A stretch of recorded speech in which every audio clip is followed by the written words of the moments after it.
beautiful people, and welcome to the first ever Fashion Buzz discussion segment right here on UTrend TV. I am your beautiful host, Ifoma Eze, and today we will be discussing a very important and interesting topic. I am talking about the challenges facing the clothing fashion industry in Nigeria, and of course it promises to be very informative. But right now we will go on a short break, and when we come back we will let you in on what's on. Don't go nowhere.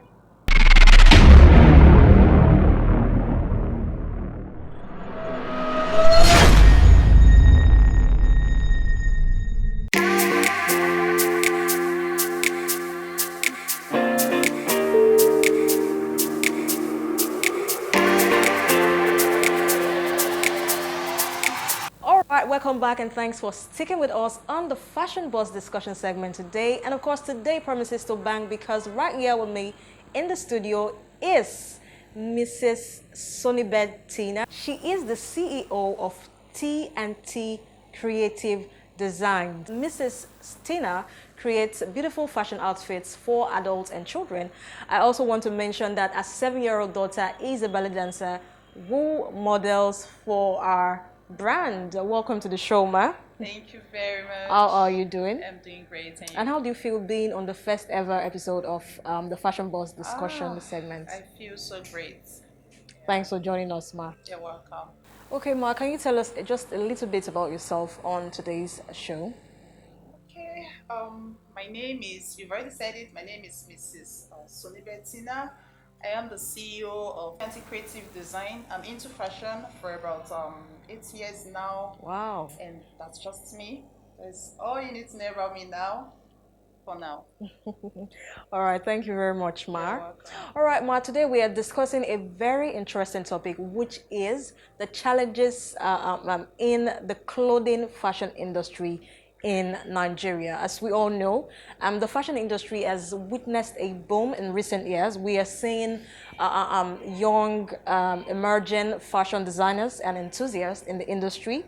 I mean, as opposed to before, we are seeing more and more persons getting into the fashion industry. And that is not to say that there are no challenges, even with the fact that economically it is a key contributor in Nigeria. Yeah. That is not to say that there are no challenges in the industry. So I would want to know, me and as well the audience would like to know, what are these challenges in the clothing fashion industry in particular in Nigeria?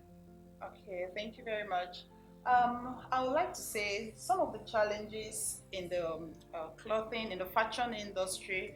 One, the structural issues, and then the lack of sustainable markets locally, and also the lack of capacity to compete globally. You understand, the global level.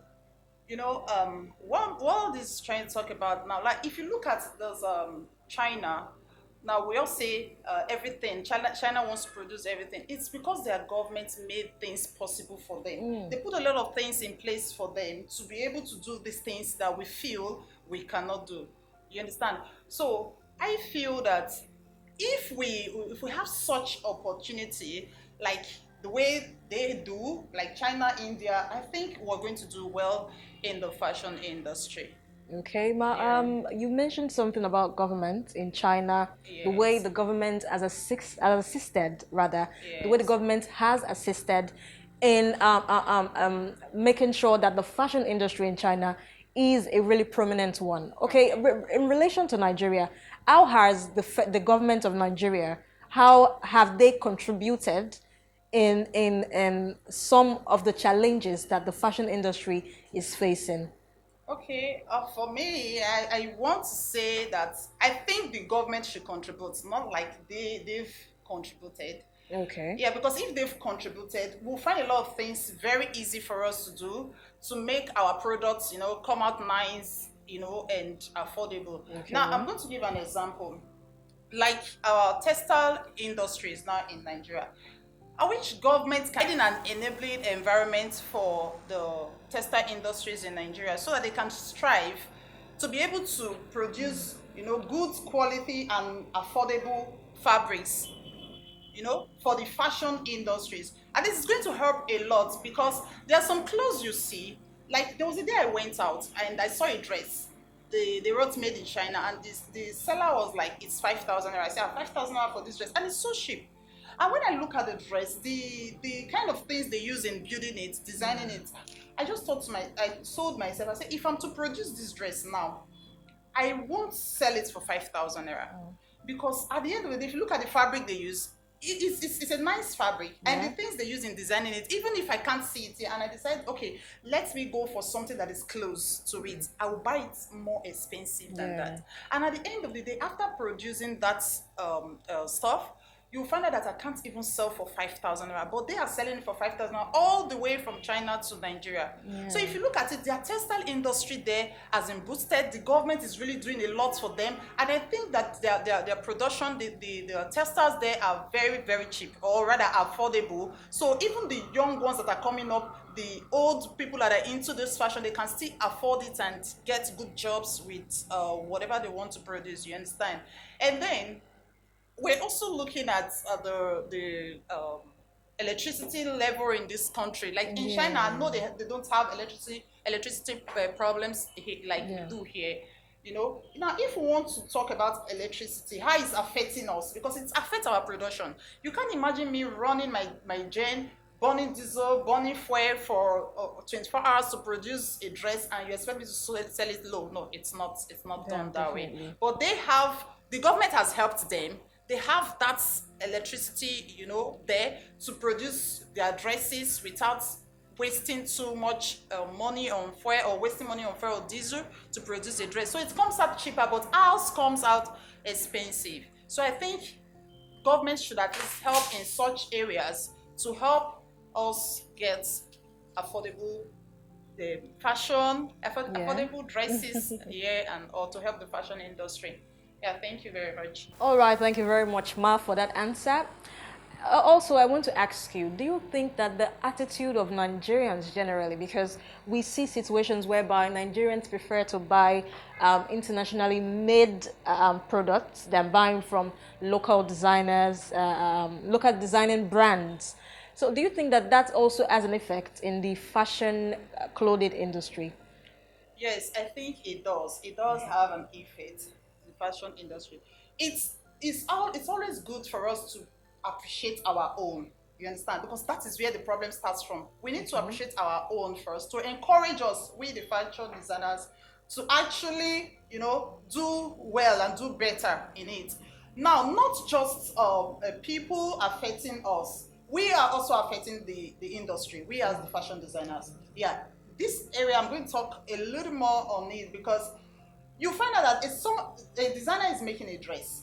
Now, you already know that if I take this dress to the market, it's going to sell if I do the finishing very well, the sewing, everything very neat. You understand? And then you just get the cloth, cut it.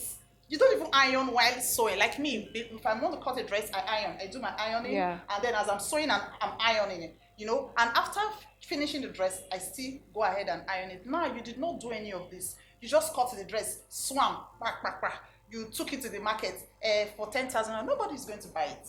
No, because it's not looking nice. You understand? Now, if you go to the market, now even some of all these China dresses that they make, look at it very well. You see the neatness, even if it is China made. There's this neatness that comes with it. Are you getting my point? So we as designers, we have to try our best. I make clothes and I send abroad. I send to US. Now, I'm not saying I'm the best fashion designer or I'm too good. But what I'm saying is that I look at the inside of your dress, the in and out of your dress, not just the beauty. The dress has to look very good. There are some dresses that I make, people come and like, oh, this is already made. Or like, yes, I made it. It's still people that made already made. So I made this dress. Now, if we want to garnish these dresses for we to appreciate it, you can make it and then get your label, because they want to see label. It's the difference between already made and, or rather globally made or internationally made locally made is that label. Yeah, of course. That's what they want to see. So we can package our dress, put the label, it won't cost too much. And when you put it in the market, they will think it's the already made dresses. So I think that answers the question. All right, and that was basically two answers in one. You not only told us that the attitude of Nigerians towards the fashion industry locally is also one of the problems that they are facing. But you also told us that you also told us some of the things that can be done by local fashion designers to put their brand out there. Thank you very much, Mar. You're welcome. All right, guys, we have been having a very informing session right here in the studio, talking about the problems that are in the clothing fashion industry. But right now, we will go on a short break, and when we get back, we will let you in on what we have left for you. Don't go nowhere.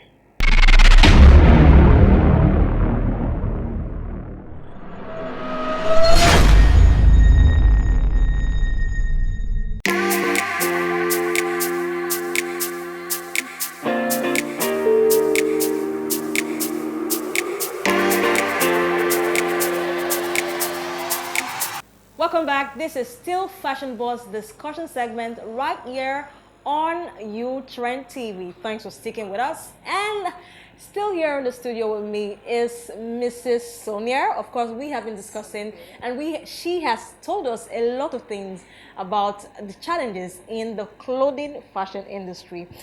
All right, Ma, real quick, I would love to know what you think is a sustainable or lasting solution to some of these challenges that you have mentioned.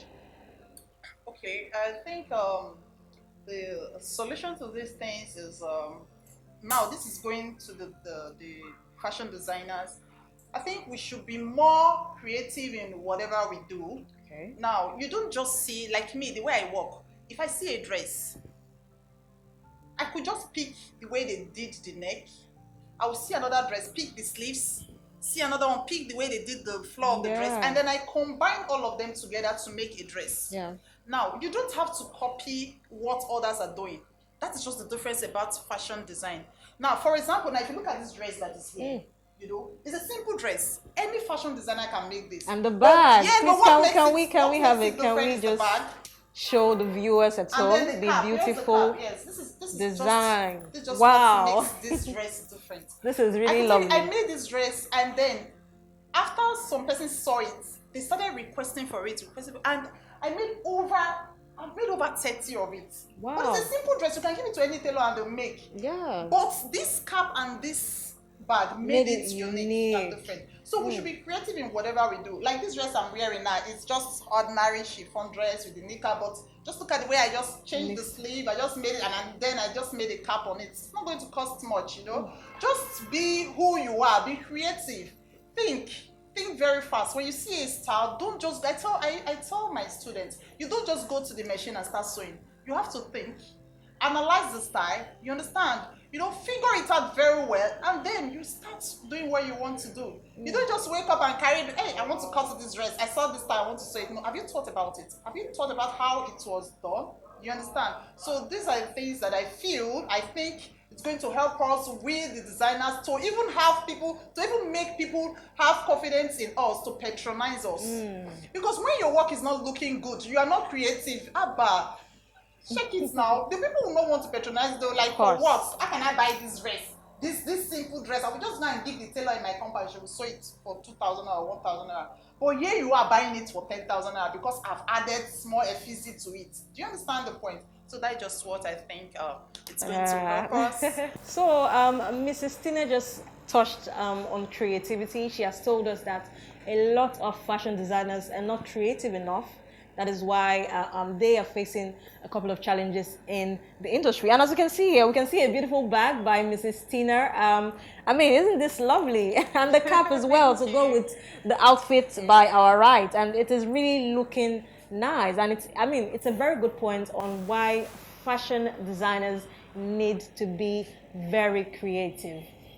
All right, Mrs. Tina, before you go, I would love to ask you one very last question, very important question. What is your advice to young fashion entrepreneurs, fashion designers, and people who are looking to getting into the industry? What would you advise people to do? Okay, my advice for them is, one, to be consistent. Okay. Because nothing is easy. Fashion is not easy, I must say. Yeah. Because if you're just coming into it and then you see the challenges we have, like the stress of sitting down to sew all day. And now, sometimes when we sew, we make mistakes. The ability to correct that mistake matters a lot. Now, I can't say I'm perfect. I've been sewing and then sometimes I make mistakes, but I don't make mistakes that cannot be corrected. You know, there are some mistakes that cannot be corrected.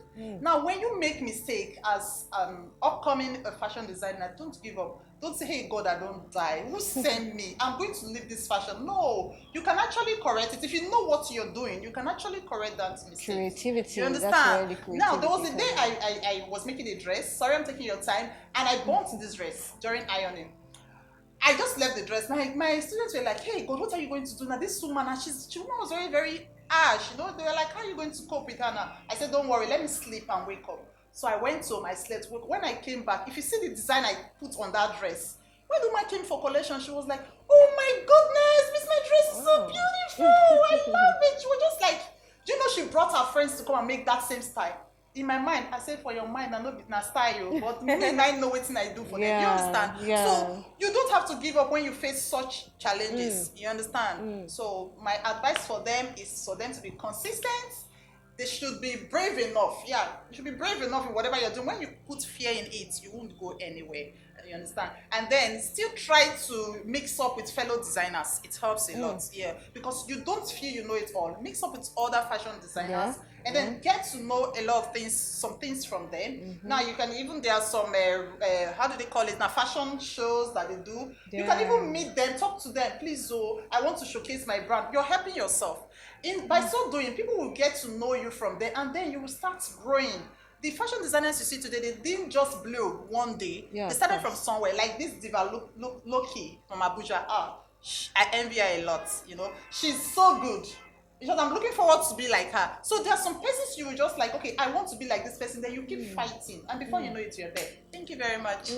All right, we have had a very informative and, of course, educative time right here on the discussion segment of Fashion Buzz on Nutrient TV. And I mean, Mrs. Tina, thank you very much for joining us today. You're welcome. We had fun and we learned a lot as well today. I hope I'm going with this your beautiful bag today. Don't worry, if you want to go to see me in my office. All right. Also, this is to let you know that you can follow Mrs. Tina on all media handles, Facebook, Instagram, and please like, share, comment, and also click on the subscribe bell right on this video. And you know, you can also drop your comments or suggestions and what you think or anything that you think about what we've discussed today as well. Thank you very much for joining us on today's episode. Thank you very much, Mrs. Tina, for joining us. We are really grateful, and we look forward to seeing you on subsequent episodes on the show. Wow. All right, guys, this is where we draw the curtain on today's show. Please remember to like, share, comment, and subscribe. Also, please, I beg, click on the notification bell because we have a lot of fun stuff for you on this show. I am your beautiful host, Ifeoma Eze, and until we meet again, please stay safe and take good care of yourself. Bye for now.